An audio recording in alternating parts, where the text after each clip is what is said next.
First period action early on. Islanders make a mistake right in front of their own bench, and they wind up serving a penalty. Well, the Islanders are back with numbers, but Jordan Eberle is just trying to clear it out, and Cizikas has seen Barzal. But, you know, the strange thing is if the puck's going in the other direction, the latitude is 30, 40 feet some days. But when the puck goes straight up, well, what else can you do? And then, of course, quick puck movement by the Blue Jackets. And I think Thomas got screened just a little bit by Ryan Pollock as he went out to try and block that shot. But that's taking advantage of what's given to you by the Blue Jackets, and they got that really important first goal. 25th goal of the season for Ryan Dzingel, his third as a member of the Columbus Blue Jackets. And that would be the only goal in the first 40 minutes of this hockey game. The two teams traded some chances, not really great chances, but some chances through 40 minutes and into the third period. That's when the Islanders started chasing the puck a little bit, and that's when another mistake happened, led to a breakaway goal. Well, they had to push a little bit, and Johnny Boychuk was trying to keep the puck in,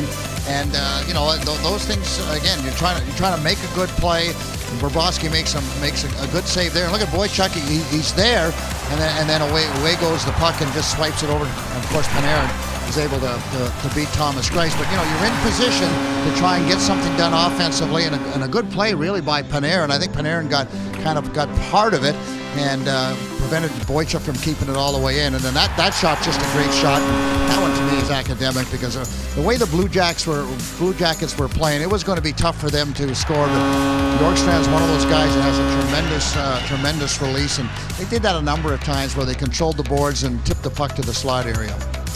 They would add an empty netter as well. 26th of the season for Artemi Panarin, who had been struggling to score as of late. Oliver Bjorkstrand has not been struggling to score now, 3 goals in his last 4 games as the Blue Jackets make their push for the playoffs. And if they're going to get into the playoffs, it's going to be riding the back of Sergei Bobrovsky. Didn't have to work all that hard for his shutout on Sunday. A 5-0 win. He made 21 saves. Tonight he finishes with 26 in the hockey game. Well, the thing about him right now is that he's making big saves at key moments. And you're right, Brendan. He didn't have a whole lot to do. I mean, Brock Nelson had a shot, and I thought one of the better saves he had was against Nick Leddy right in this situation. Of course, that was a shot by Leddy there.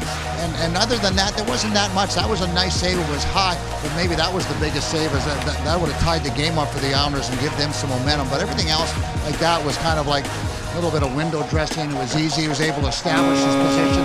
He was a very aggressive goaltender, so the Islanders were basically one and done most of the time. So if he's on his game, and Carey Price is on his game, it should be one heck of a game on Thursday when the Montreal Canadiens and the Blue Jackets take on. And that might be who decides who goes to the playoffs with that winner of that game.